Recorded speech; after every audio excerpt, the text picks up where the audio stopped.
I like how, he was talking about, he's all, niggas used to always call me that soft, light-skinned nigga. He's like, I never thought anything of it. He's all, to me, making making songs for women is like the dopest shit you could ever do. Yeah, exactly.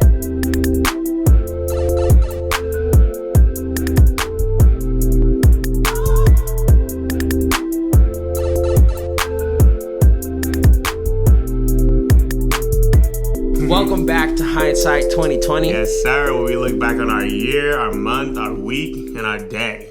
But still no regrets. None whatsoever. Nada. Episode 7, number 7. Oh my gosh. What is that, 7? Yeah. Sheesh. Shit. I know you ain't regretting your little vacation to Hawaii. Shit. Not at all. Let's hop straight in, dog. Okay, let's hop straight in. Do you have questions or should I just like... I mean, I've never been to Hawaii besides the airport, so yeah, pretty much. Oh, you flew through Hawaii? Yeah, like just to the airport to get onto another plane to go. Damn, you had a connection in Hawaii? Yeah. Oh, crazy. Okay. Because I've traveled to Guam and Philippines. Okay. Yeah, so you've been to the Honolulu airport? I was like 6 years old, so I couldn't tell you, but yeah. I flew out of the Honolulu airport on my way back to the States, and I hear Honolulu is beautiful, but I spent most of my time on the Big Island. Which is called? Hawaii. Hawaii is the Big Island? Okay. Hawaii is the Big Island. Me and Mina were tripping out too because she's like, let's talk about our Kona trip. I'm like, I'm pretty sure Kona is just the city. She's like, no, that's the island. I'm like, I don't think the island's called Kona. It actually has another name. It's like a Hawaiian name, but I don't know how to pronounce it, but it's mainly just called Hawaii. Yeah. So that's like where you spent the majority of your trip? Yeah, we flew in to Kona, which is the biggest, like, most urbanized city on the island where you can get an Uber, where you have hotels to stay at, where it's really touristy. And then after 2 days in Kona, we made our way to the other side of the island, which is where Pahoa is and Captain Robert's Market and just a whole bunch more local areas and local towns. It's really jungly out there, bro. Yeah, dude. They keep it native out there, for the most part. They try to. I feel like, as the times move on, no one can escape the the gentrification that be going on. But I feel like the islands try to keep it a little closer to the. There's two kinds of white people out there. There's extremely rich white people that can build $1 million properties on the local side of the island. There's like a whole community, like where my biological sister's mom lives. There's like a whole community of people that weren't born on the island, but they built like $1 million properties on the island where they go and they stay for like a couple days a year. Cool. In the same breath, like you could and look to your left and there's hippies walking down the road trying to hitchhike. Because you can literally live out there. Hitchhiking is legal. Pitching a tent up on the beach and just staying on the beach. You don't need a permit. Like, you can literally be out there. Cops aren't tripping like that. Like, the part of Hawaii where she lived at, like, literally didn't see a 5-0 at all. Hawaii 5-0? Dude, and in Hawaii, 5-0 doesn't have, like, a specific vehicle. You can buy your own car, and then you just put the, like a little blue light on the top, and you can have your lights on the top or on the inside of the dash, and it doesn't even have to be marked. Isn't that trippy? Yeah. It's fucking sketch. They're probably worried about some other shit, They're worried about people trying to fuck up their mountains. Yep. The land and shit. That's sick, dude. I know you went on some hikes and shit like that. For sure. Explored around the beaches. Dude, okay. If you've never been to Hawaii, like I had never been to Hawaii, there is no fucking beach. Like, that's something I didn't realize until... Like, beaches there are manufactured. Sand is just not there in Hawaii because the whole island is made out of an active volcano. Okay. So literally all the beach, except for there's a couple tourist spots where they do have white sand, but everything else is black sand. And it's not, in some parts, it's mostly not even sand yet. It's just like pebbles that are being broken down and then lava. Damn. It's literally like dried lava. I have pictures. I'll put them up in the back. Is that what that is? It's not molten lava right now. It's like dried lava. Molten magma, dried lava. That's the wrong differentiation. I thought it was molten rock, but that's hot rock. That's the... Yeah. I think magma is when it's in the volcano underground, and then lava is when it comes outside. Yeah. There's so many places that we went to, though, where the lava had just flowed out, and the trippiest part is it'll go out into the water, bro, and it'll just create like a mile of new land. And you basically witnessed how our world got built, pretty much, you know. But our world That's crazy. was like that. Like where we were at probably was like that at the time. Mm-hmm. Black lava everywhere, not brown dirt and like brown rocks and red rocks and all this other shit. Shit's literally black. Like the stones are so hard. Like you walk on it, bro, it hurts so bad. Like you can't really like the beach out there. You like jump off the rocks and you go out and catch the surf. Like that's really how it is for them out there. There are places where the lava's broken down so much that there's some like black sand, mm-hmm. which is kind of cool. But to be honest, it's really painful on your feet. I bet. But those niggas are used to it. Dude, I bet. Callous, all calloused up.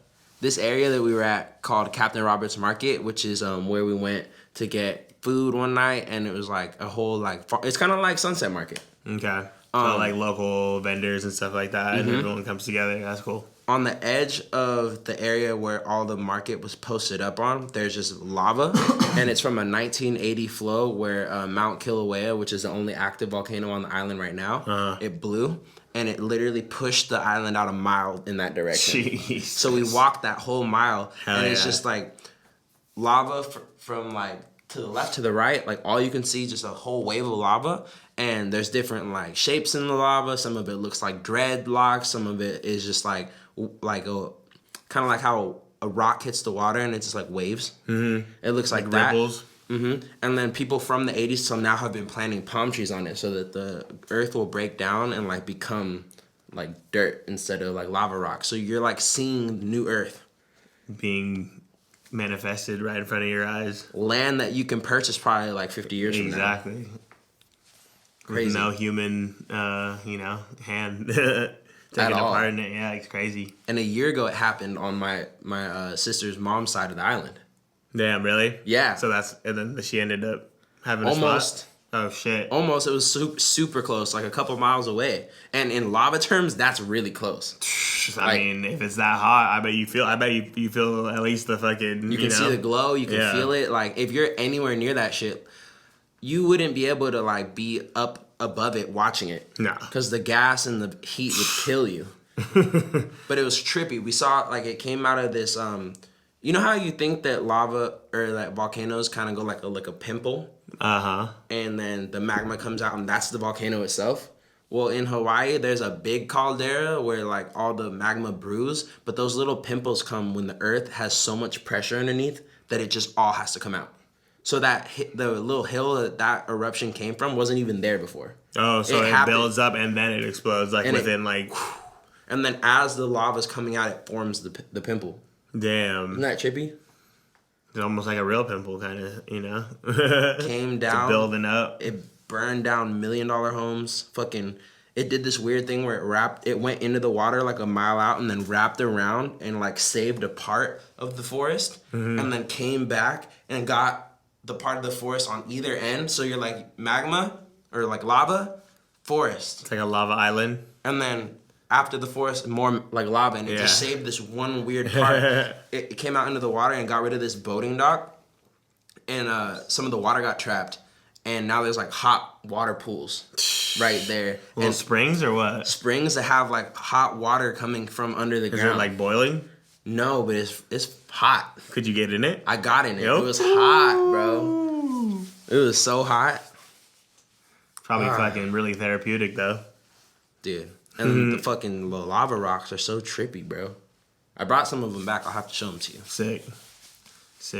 Highlight? That was mostly the highlights of that? Mount Kilauea was the highlight when we went up to the real volcano. So you hiked up it? We drove up it. It's a really big... If it was a hike, you'd be hiking half the island. Oh, really? Yeah. It covers... Okay. It's the volcano park. So it has literal lava flows from 20s, 30s, 40s, 50s, and you can go and see them all. From when the mountain erupted. At one point, the caldera was filled with lava last year, my sister's mom was saying, and you could sit at this lodge up above it and like look at the magma.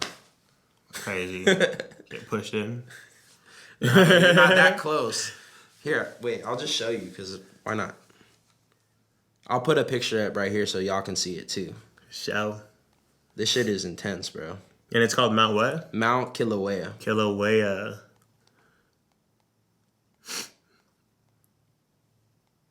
First off, that's like what I was talking about when I was saying lava, just literal lava for a mile out.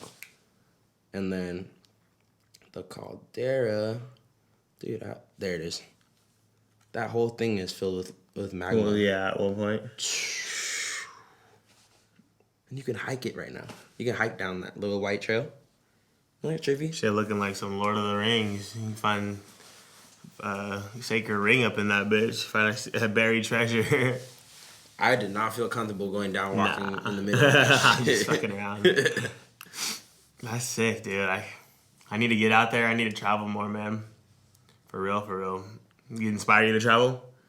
It inspired me to, like, take a longer trip. Because when you're only there I was literally only there for 3 full days. I got there Monday night, so I had a kind of Monday night. And then I had 3 full days. And then Friday, I had part of the day. And then I had to be at the airport for, like, 12 hours. From flying from Kona to Honolulu, waiting for the overlap, and then going back to LAX. So it makes me want to take, like, a 2-week vacation and really just do that shit. But it did inspire you to, like, see that going out and doing stuff is the wave, huh? Like, experiencing all these new lands is definitely definitely part of the near future, huh? Yes. For sure, for sure. And I wish I could do it all the time. That's how I felt just going to Illinois, bro. And that shit, I mean, it wasn't like any extravagant, islands or anything, but just seeing nature and being in a different part of our country even is cool.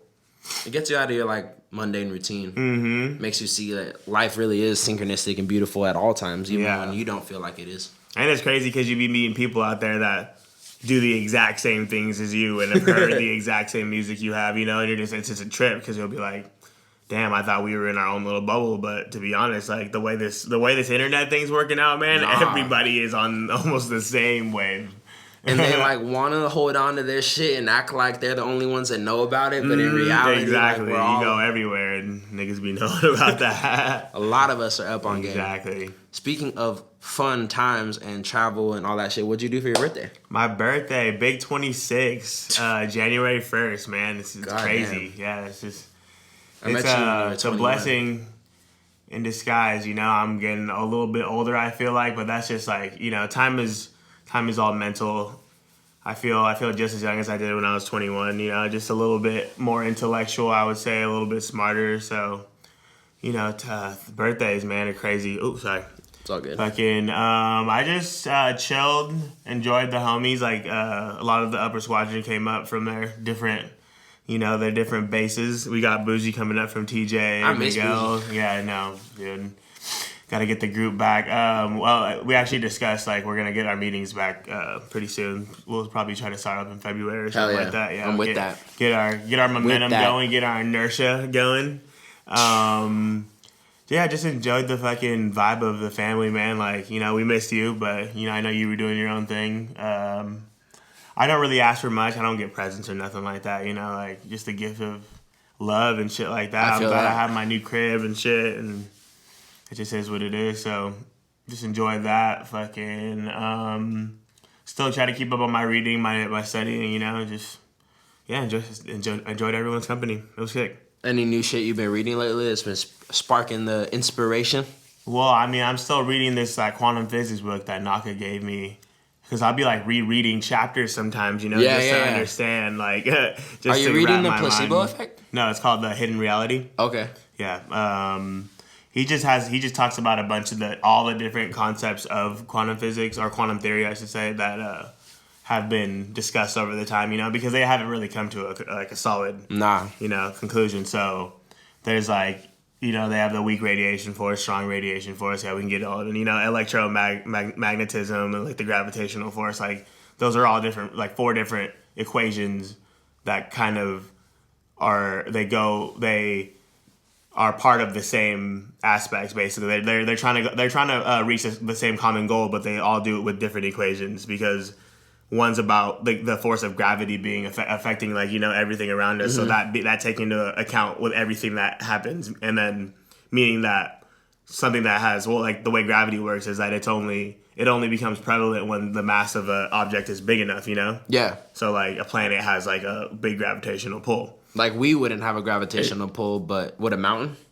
It would have maybe a tiny bit, but see that's not even big enough, we're talking about cosmic type things, Okay. planets and stars and stuff like that. And there's just invisible forces is basically what he goes into, and just how like different scientists back like this whole like from the 1900s up, since Einstein and all those fools like started really getting into it, they were always having debates over who was who had the right equation, because they would just totally be like, nah, the theory of relativity, general relativity is totally like, that can't prove everything. And then they'll be like, oh, but we can look at the small radiation forces or the strong radiation forces and the weak radiation forces to see how like the radiation of certain things might affect the quantum like realm as well, like because like how gravity pushes something, those weak and strong forces are also pushing and repelling and attracting forces as well. They're like magnets, Not just gravity. So it's like affecting other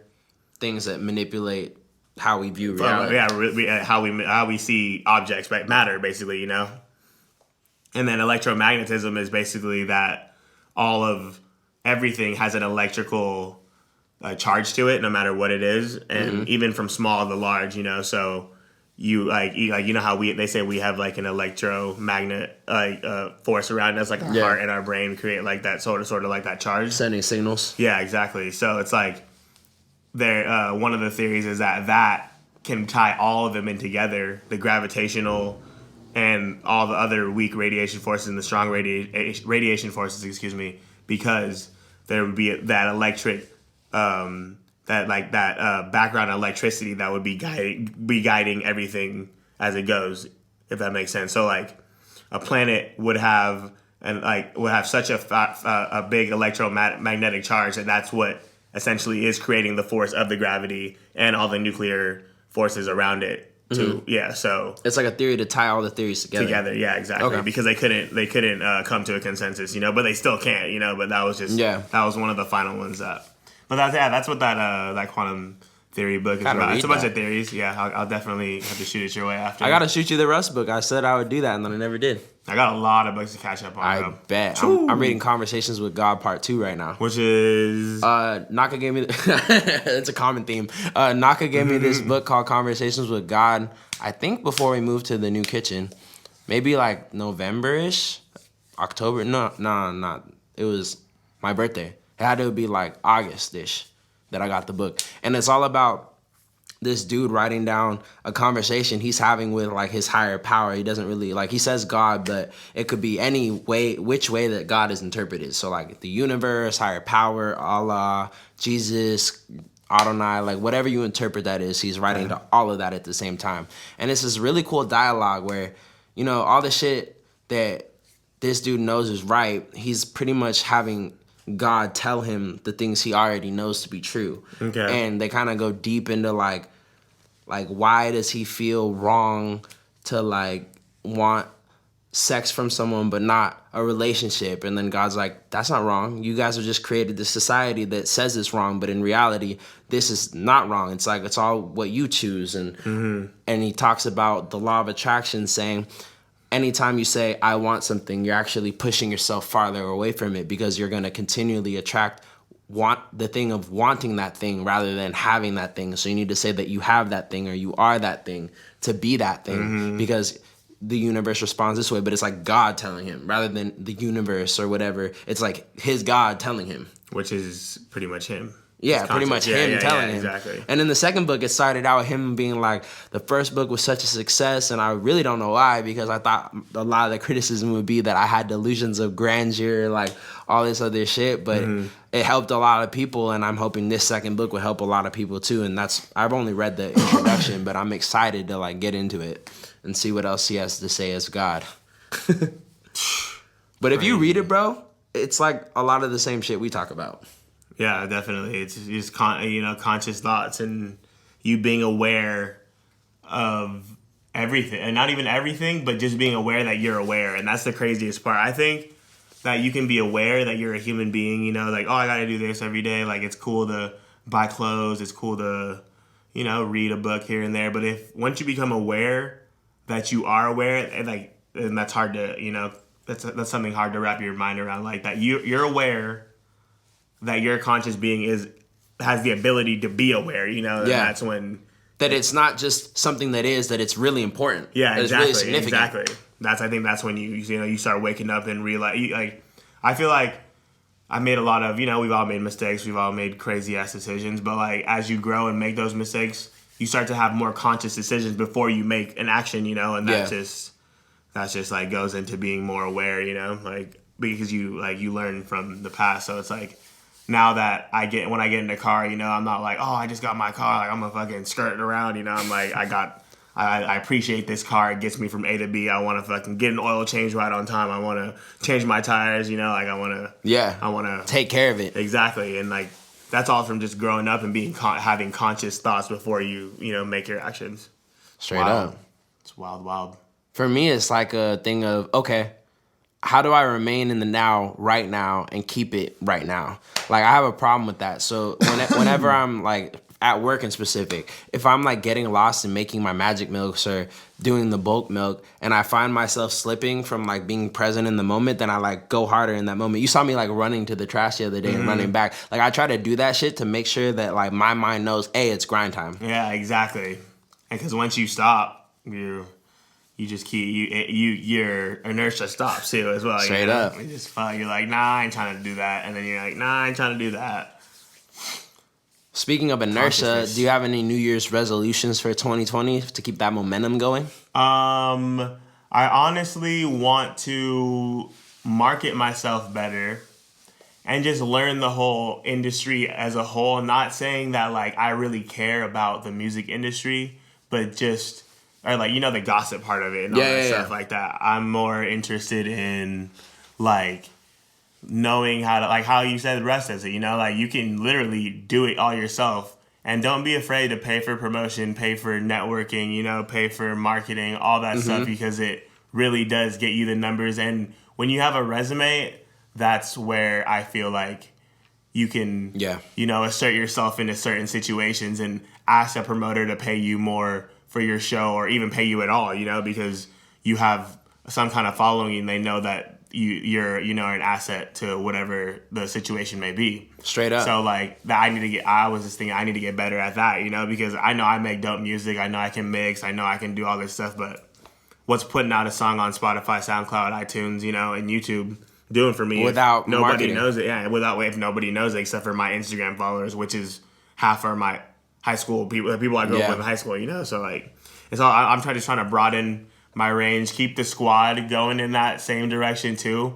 I'm not even ready to. I want to put out one song like how you were talking about like last year. I know things got like a little postponed, but like that's what I want to put out: one song, one music video, mixed and mastered perfectly, like to my standards, and a video that actually like portrays my being, as opposed to just like rapping in a garage or like rapping with all my niggas thugged out or any of that stuff. Like I wanted to really portray. So if it takes till 6 months till the video comes out, then that's what it takes, So exactly. That's what I'm on. I'm being more patient with my grind.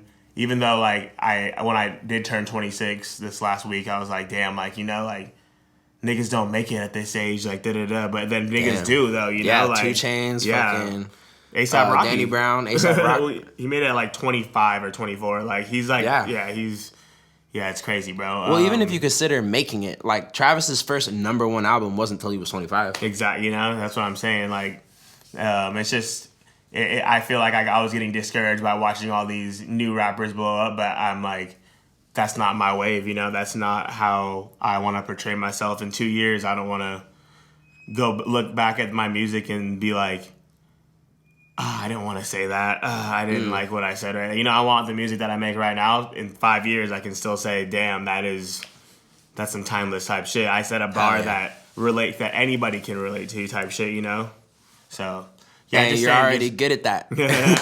So just saying, really conscious with my music and helping my homies out, like Distorted. I want to push his album more than I want to push mine, because I was telling him it's one of those things where it's like, if one of us puts our foot in the door, then we all get a little bit of an opportunity. Not saying that you have to put us on, like, put me on, Paperboy type shit, No. It's more of at least if you're in there, you can guide us through what we can do, and I can be the background, and I can just be mixing in the back and helping your company, or your background grow while I at the same time, keep my shit just as G as possible and fucking make it in my own way. Like, I'm not here to be a famous rapper. I'm here to make an impact in the world, Hell yeah.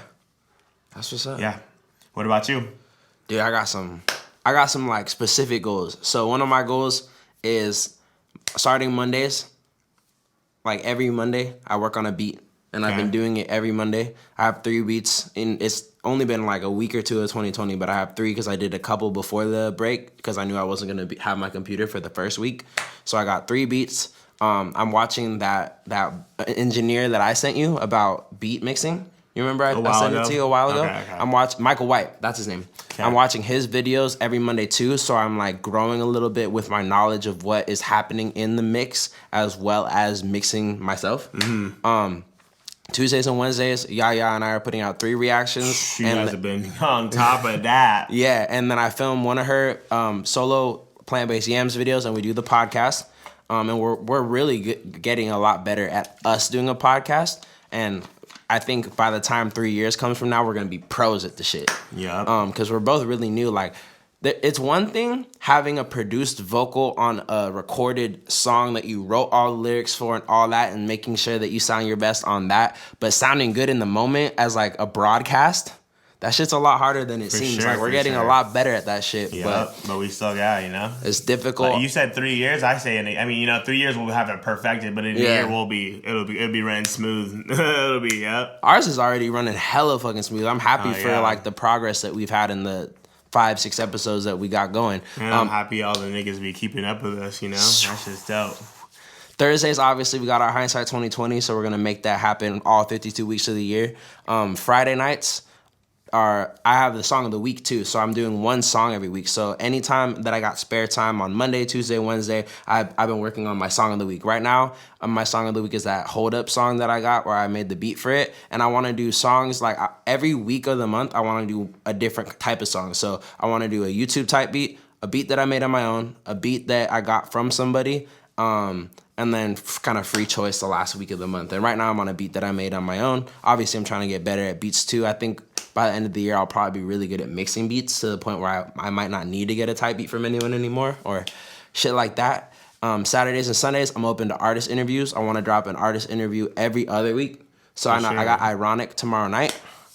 You hear that? Artist interviews starting back up. Yeah. Book your slot, son. Yeah. Every other week, I got Oside Lens, the dude that does the Cypher series. Dude, I want to get a Cypher with him. I've been trying to get one. You gotta do that. Just been on another wave. Yeah, you gotta do that. For sure. And then Sundays, Saturdays and Sundays also I'm open for recording. So I got Unique coming in. TY hit me up, so hopefully me and TY get in the booth. I know Vade wants to come in and do some shit. Sick. So I'm just trying to keep the bread coming in outside of work, but also get better at mixing other artists. Stay like on top of it and not slack like I was slacking like last year. I'm just trying to have something to do every day. Like you said, it could be like hour or 2 project a day. Mm-hmm. But it's something. Are those songs just gonna be sitting around? They're just practice songs? Oh no, you got an idea? I got a plan. Okay. So I want to rust the shit, but I don't want to rust it how he rust it. I don't want to put out a song every week because I don't have the resources to get the cover arts and do all that now. Yeah. So. We do, but then we be paying out the exactly stupid money. So I want to build up like a 52 song catalog, then build up like a 26 cover art catalog, or like however I'm gonna do it, however I'm gonna flip it, and then the following year I want to drop a song every other week. There you go. You see, you're thinking in the long term, and that's definitely. Or I could put out a song every other 2 weeks and have 13 that come out this year and next year. However I want to do it. I just don't want to put out a mixtape that's going to fucking be a tree falling in a forest where no one's around. Exactly. Because people fucked with our shit in fucking 2013, 2014, 2015. I was getting thousands of plays on trash-ass tracks. But that's because SoundCloud was new. That's because not as many people were rapping. That's because of the energy that I had. I was literally a kid that was just rapping all the time. Like, I didn't have to work. I had to work, but I had a part-time job, not a full-time job. I was in high school, not fucking, doing a full-time job. Well, and your vibe was way different, too, Like, you were out there talking, we were out there doing fucking shows. Well, like Sunset Market, you know, we'd go fucking link with everybody there on that Swagger Twister, you know, our Wasani type shit, you know, like for sure, just like at least gaining a follower a day just from just meeting people straight and shit like that, you know, and we just kind of stopped doing it because I mean, there's not even an excuse we can really give you, but it's just. I mean, there's no excuse. We lost the vision for a second. But it is hard to just keep doing that all day, you know, every Thursday. Like, it is hard to just put yourself out in the public with this. But then here was one of my things. Like I said, I want to look back and love the music that I made 2 years ago, you know? So all that stuff that I was putting out then, like, it was cool. But, like, 2 years now, I'm like, that's not what I would want to go promote now. You know, like, if I go out to Sunset Market, I'm not going to show them my old Beach City shit, you know. I want to show them that You Understand track, you know, like that's my vibe, you know. I don't that's understand my real vibe. Much. Yes, sir. Which is dropping this month. Yes, sir. Yeah, I'm filming the Cold One Spanish remix video this month. Damn. Did you get the other one? No. We'll talk about it another time. Yes. Cool. Fucking. I'm gonna turn the camera back on while you keep talking though. Yeah. How'd you feel about the Charlamagne, what's that nigga name? Joe Budden. Dude, that fucking recap was the shit. It was funny, man. I was having, it was definitely comedic, to say the least. Fucking, they get pretty deep into it. I got a couple things to say. I mean, not even like negative or anything like that. It was just funny how they be talking about industry plants and like how some niggas be acting sus, but like they're in the industry as well, you know. So it's kind of, I don't even know where the line gets drawn, you know, like, because I feel like these niggas be hanging out with some of these niggas behind the scenes as well, type shit, you know. So, dude, I was thinking the same thing, but to be honest, because I listened to Joe's podcast too. And he be talking about the parties that he goes to, but he be talking about how he like a fly on the wall. And he don't really talk to people, and how he has social anxiety. And like, I could see them at an industry function, but think about how it was in high school. Like, people that maybe not high school, because I wasn't popular in high school. Think about in the rap scene. Fans that are outside looking in might think that you're really tight with so-and-so because you collaborated on a track with them, or because they see you performing with them at a show and they see you dap that person up. But that doesn't mean that you're posting up with that person. Yeah. You know what I mean? So I think they have industry connections, but to be honest, I think that they're probably chilling with like their close friends and their family a lot more. Well, I don't know about Charlamagne. I would say Joe Budden more. For sure. But no, but even when Charlamagne was calling out Joe Budden about the being on Love and Hip Hop type shit, you know? Yeah. Like, I get it. He was talking about how, you know, he was with someone he loved and she wanted to do it, but it's just like... It's also the bag, bro. He's found a way to capitalize in the last couple years. I don't think I'd ever be part of any... I can't speak for the future, but I don't know. I'm not trying to be a part of any reality TV show, I would not be on Love and Hip Hop to get... Like, what if Yams was like, we doing a Love and Hip Hop? Well, because, dude, the shit's so fake. And I don't fuck with... That's what...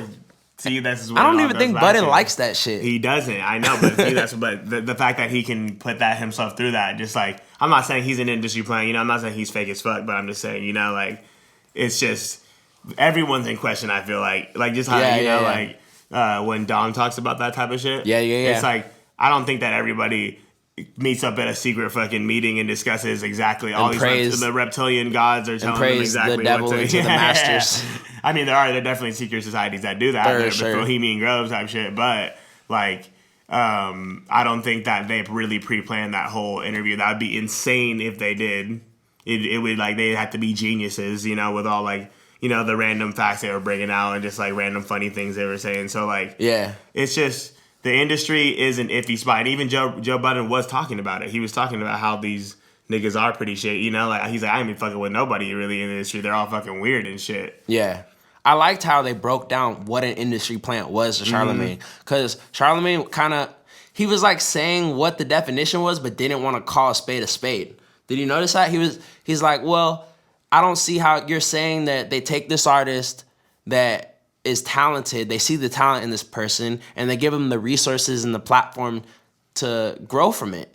And Budden's like, you just define what an industry plant is. Someone that doesn't have music out, that they see promise in, that they give a platform, they groom them, and then they put them out. They put them on. Like, I don't even think the term industry plant is a bad thing, because every artist that we grew up on from like the 60s, 70s, 80s, 90s, like all those artists were industry plants. Yeah, the only way it's not is if you're putting SoundCloud music out now and then you get noticed type shit. Yeah, if I feel or you're literally building your following from the ground up, and like on some, what's that band's name that you guys were fucking with pretty tough?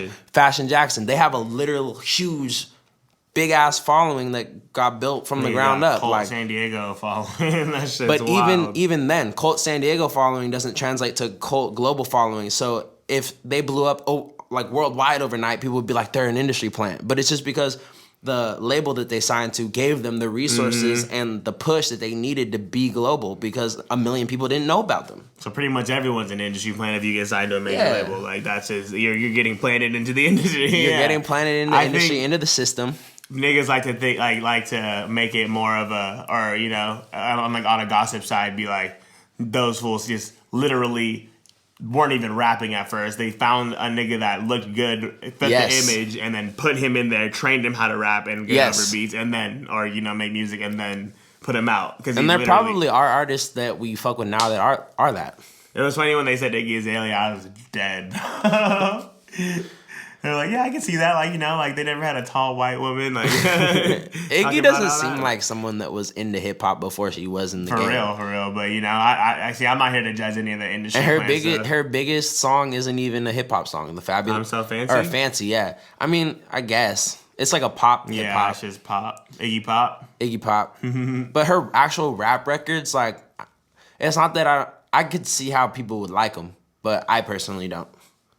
And Post Malone, I can see how someone would call him an industry plant, but he's actually great at making music. Well, I mean, he's openly admitted that he was a folk singer before and then switched up to rap to basically make it, you know? Like, he knew that hip hop shit. The same with Suicide Boys, though. Like, they were on some, like, punk and, like, fucking metal type shit, and then they switched it up. Wait, so he admitted that he didn't fuck with hip-hop, but he was just doing it to make it back? Not necessarily didn't fuck with it, but that wasn't his main genre. But he had never rapped before? Nah, he was... Oh. Yeah, he was doing folk music. He has old videos of him, like, playing guitar and stuff like that. But he had never made a rap song? He wasn't into that at all? No, White Iverson was his first rap song. Damn. For real? He must be really fucking good at that shit then. Yeah, I mean, not to say that he's an industry plant, but they definitely did guide him in the right direction. I would call that an industry plant. Someone that's not groomed for the game and gets groomed to the game by being signed to a label. Like Billie Eilish.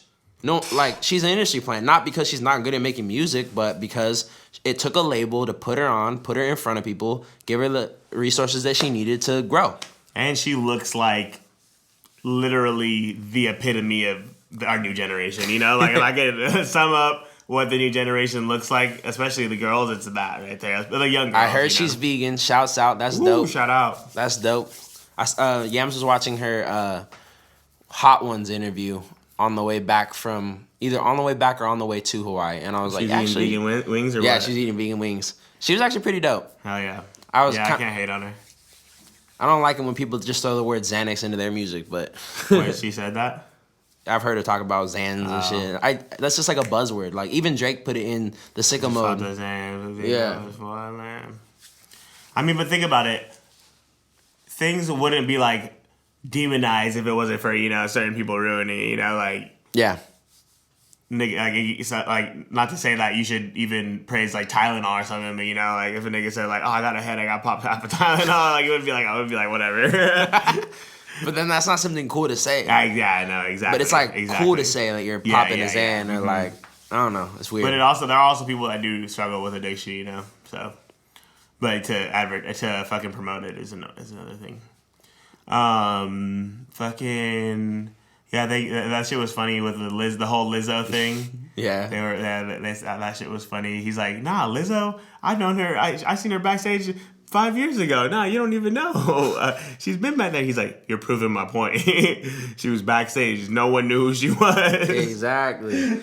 Pretty much, Charlamagne was saying that they were industry plants, but just didn't want to call them an industry plant. Because an industry plant, like we said, is not a bad thing. Yeah. It's just, it is a thing. It's just industry talk, bro, and that's all I got from that whole thing was just industry talk. They are real though. They're real ass niggas. They brought light to a lot of things that were rumored about them, you know, and like things that weird necessarily, you know, because sometimes I'll be like, man, fuck Charlamagne the God, that nigga is weak as hell, but he keeps it so real, like niggas just hate him because he keeps it so real. Exactly. Like, I'm just like, okay, I can respect that, and like they all end up usually squashing the beast with like most of the niggas they be talking with, so. It's all just like, you know, friendly love, friendly competition. You know, you gotta call people out for them to, you know, humble themselves. So not everyone's on that damn plateau. Because because you made a hot record doesn't mean you the fucking king of the world, my nigga. I just think they're genius because we're looking at like two of the most brilliant people in not necessarily just the podcast space, but the broadcasting space in the whole game. Joe Budden got the #1 podcast. #1 Spotify podcast. Sheesh. And like, he said that there weren't Spotify podcasts before him, and Charlamagne was like, "Nah, it's not true. There were scripted podcasts before yours." But I personally don't remember there being any podcasts on Spotify. Like, I just remember music being on Spotify before that, and I remember that deal that he got and how hyped they were because they're like, "Oh, we're going industry, y'all. We got signed. we're on Spotify now."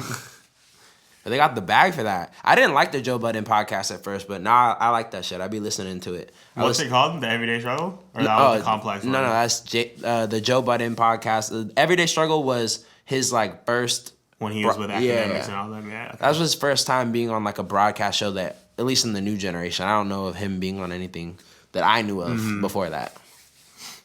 But now I look up to him a lot. I'm like, damn, he's out here breaking down walls and creating new opportunities for people in the podcast space, in the broadcasting space, talk shows, all that shit.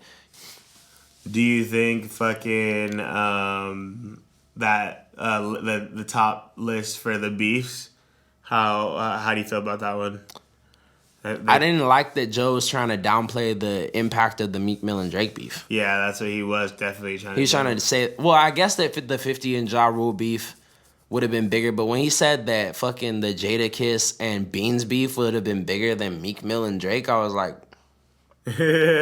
Well, so if they were talking about the decade, then those two weren't. 50 Cent wasn't in this decade, right? And no, he was saying he was trying to say if the beef was in the last decade, it wouldn't have been the biggest beef. Well, duh. I mean, there's a lot of... if it was in the last decade, there was so many. We would have definitely had to reconsider a lot of those. But the way that artists are big now in comparison to the way artists were big then is so different because it was hip-hop beefs then. It's global beefs now. Like Meek Mill and Drake had a global beef.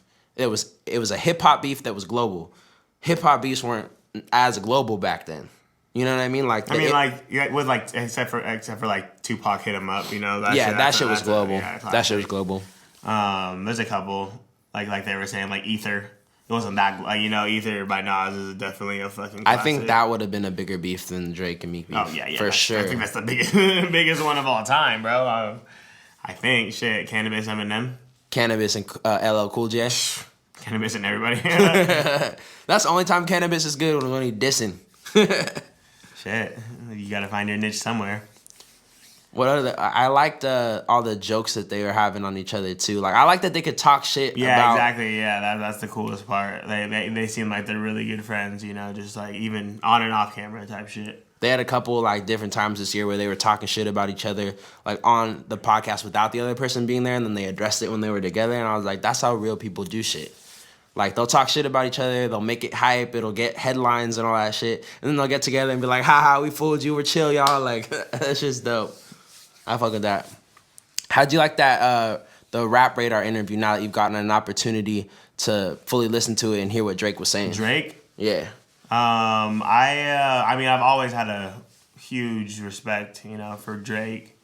That just, filled up some spaces that I didn't know about him. And he's a dope ass nigga, bro. Like, straight up.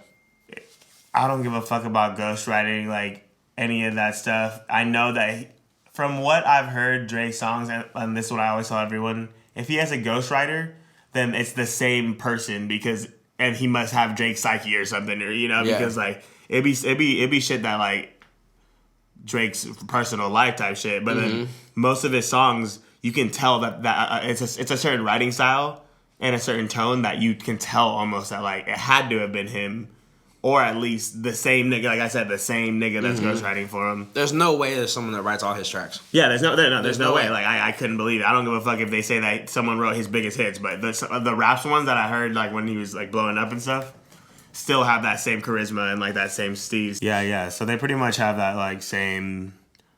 I don't know. You just tell that it came from some nigga. That nigga. That's all I'm saying. I liked it when he was talking about how he could go and expose all the other people in the industry that do that shit too, but that he wasn't going to.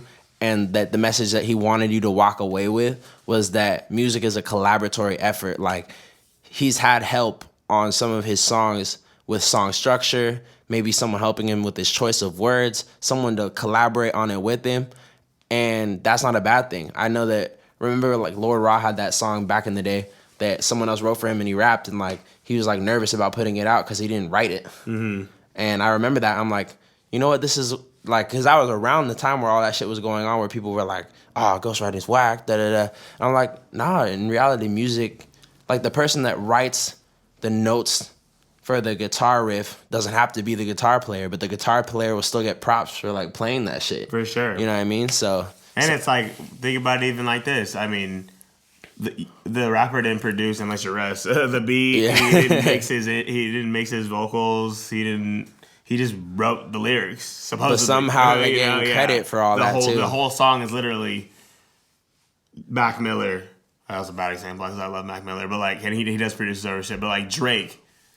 Worst behavior, and that's who made the song, Drake. But it's like, no, he maybe wrote the lyrics, but like, bro, and he did the vocal performance. But there's got 40, you got Boy Wonder, you got all those other people that are behind the scenes doing all the production, making the sound. Niggas get into the fucking ins and outs for no reason. That's that barbershop talk. True, that hater shop talk. Yeah, he's cool. He fucking I liked how they addressed like pretty much everything. Anything that's been controversial with Drake in the last everything since his career started. The Chris Brown and him beef. His people calling him a culture vulture because he does the Afro beat and the dance hall and the British drill music, which I think is dope. I think it is dope that he switches up his style, and I agreed with what he was saying when he was like, if I just stayed and did the same type of music, y'all would have been, not only would I get bored with me, but y'all would get bored with you. And he wouldn't have had all these number one hits. He wouldn't have kept it all the way up. All the way up. Yeah, that nigga's fucking humble as hell, to be honest. Like, he could just sit there and be like, man, niggas this, da-da-da-da, but... And he even would say, like, I don't want to tell you that I'm the greatest. I can't compliment myself like that. I want my actions to speak for themselves, and I want you guys to come to your guys' own conclusions, type shit. All that I could take credit for is being the first one to make it possible for other people to come out of my city and make it poppin'. And because Tory Lanez was out here battle rapping people outside, and The Weeknd was out here singing songs about this type of shit while we're in the cold, and like I made it possible for them to be able to be put onto the platform that they're on now. That fucking Underground Railroad type shit. I like that he kept calling The Weeknd Abel. Because that's his like real name and shit. He's just like, yeah, me and Abel. At first I was like, who's he talking about? But then I was like, oh, they're asking him questions about The Weeknd. I get it now. Yeah, I think it is funny that niggas do get salty that he be remixing niggas song, like finding a song that's like almost popping and then getting on it and then making it a hit, putting it on the billboards, which is sick as fuck. I think, nigga, like fuck it, bro. I know Rich the Kid tried to do that, but he wasn't big enough to. He be getting on any random niggas tracks, and those niggas be getting a lot more recognition than I think they should be. That's where quantity over quality kind of has like there's a fine balance between like Gucci Mane and Drake, because like both have put out a lot of work, but Gucci's put out what, like 100 and something projects. Yeah, and I can't name. I have like 10 songs by Gucci that I like out of hundreds of projects. So me too, bro. Honestly, like I love Gucci Mane as a person and like what he's done for rap, but like I don't know, I'm not a big Guwap fan. I like it when he's on the features though. Yeah. But back to Drake, the thing that Joe Budden, and I'm going to flip-flop back to the other part where they were talking about why Drake is number one for impact but not number one lyrically is because they said that Kendrick comes with like more concise and classic projects versus classic records, which Drake has way more classic songs, but Kendrick has more classic projects because they're concise and they have like more of a story behind them. I don't know if I agreed with that though, because like they were saying Cole doesn't because he has just as much music as them but not as many classic albums and not as many classic records, and that he's like a tier below. And I didn't necessarily agree with that because when J. Cole raps, I agree with like the shit that's going on in his music more than I agree with the shit that's going on with Kendrick's. They might be talking numbers and general public, and because I definitely relate with J. Cole a lot more than Kendrick, so. But I can see where they could get that because J. Cole just hit that last year that he went 2018. Yeah, we got on everyone's song and went wild. And then put out KOD, and then last year he put out a bunch more features too. Yeah, okay, that's what I meant. Yeah, 2019, boom, he went wild. So like, that was just his year of like, he had a bunch of crazy stuff before that, but I don't think it put him in that Hall of Fame level. I think this last year definitely tipped the glass over for him. But put him back in that conversation because people were like, after For Your Eyes Only, they were like taking him out of that conversation. But Kendrick has never lost the conversation ever. Ever. And every time he comes out, every single album is different, which is dope. I fuck with Damn. I fuck with Good Kid, Mad City. I fuck with To Pimp a Butterfly. All those projects were dope. But to me, like J. Cole, when he speaks, like, have you ever heard that song High for Hours? I don't know. If you haven't heard that song High for Hours, he's just talking about how like the only real revolution happens inside of you. So like while you're out here pointing fingers at all the problems going on in society, like you could just be focused on yourself. And like the way he breaks it down, he tells a different story in all three verses and then comes to that revolution part at the end. Okay. And it's just one of the greatest songs ever. And like when Kendrick raps, it's more like a street struggle, which is dope. And I'm not from the streets, so I can't relate to it as much as I can relate to J. Cole's message where he's talking about that conscious, like, spirituality. But J. Cole's from the streets, too.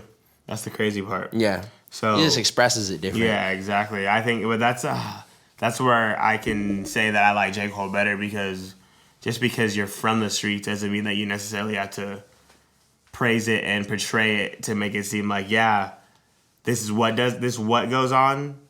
But, like, J. Cole will be like, this is what we can do to better our situation, as a whole. Yeah. I know Kendrick does that too, but like a lot of we be like, and I do, and like he does do like sometimes he does get into his like OG mode, which I get because that's 90% of rap listeners. No, we'll say like 60% now because there's a lot of fucking these new hype beast kids coming out of nowhere. That for sure, definitely people are like, whoa, yeah. you like to listen to rap music, that govern like the numbers for sure, streaming and all that type of shit. But the core, I feel like niggas that know hip hop, know rap and stuff, listen to fucking like J. Cole and Kendrick for sure. But like it's like J. Cole, Kendrick, and then Drake's just in this like class all his own because it's not rap. It's not. He doesn't appeal to black hood or any of that. He'll appeal to fucking Taylor Swift fans. Shit, you know, sure. Like anything like and all the girls. Yeah, literally all the girls. Whereas Kendrick and Cole don't necessarily make music for the girls or for the club in specific. Like they'll have songs that'll cross over, but not as many as Drake, and not in the quantity. Like I'm gonna say the same thing twice. Drake can put out any song and make it for the club, and it just goes to the club. Yeah, even if it's a love song or a hype song, it's crazy. I like how he was talking about he's all niggas used to always call me that soft light skinned nigga. He's like I never thought anything of it. He's all to me making making songs for women is like the dopest shit you could ever do. Yeah, exactly. So I mean I agree with that too, man. Like are you trying to make music for boys or what's that guy? He's like I could make some music for dusty boys, but that's not what I'm into. No, that's what he said. He said I make music for dusty ass niggas. That shit was funny, man. I think it's funny how like you were saying how humble he is, and like people can hate all they want, but who's laughing to the bank when they were on the fucking the number one spot in the fucking Billboard for what, the decade? That's trippy. Mm-hmm. And yeah, people, you can hate all you want, but who's putting them there? The people. Putting up the numbers. Who's fucking building his new house? And I guarantee you, bro, like even niggas that like are strictly underground, like fanatics that think that nigga is the worst. I bet you I could pull up a song where he murders the bars, like lyrically slaughters. And they probably know it. And they probably know it. Yeah, you know, and it's just crazy, dog. Straight up. Shit. You got anything else to add? I could keep going, but I know that we've been going for a minute, so we could save it for episode 8. Episode 8. Shit, yeah. 2020, we fucking mobbing all year. 52 pods for 52 weeks of the year. You know what I'm saying? But anyway, fucking don't let all these podcasts, you know, like you can get into the whole Drake thing, you can get into Charlamagne, but don't let that consume your daily life. Like let that be a part. Be conscious of what the industry is and how it can help people and how it can help society, but also how detrimental it is as well, and how everything is kind of a distraction from what's really going on. I love the music industry and stuff, but our world has a lot of corrections we need to figure out. So hindsight 2020, dog. Yeah. Think about your year, think about your month, think about your week, but don't regret none of it. Don't regret none of that shit. We'll see you next week. Sure. Later.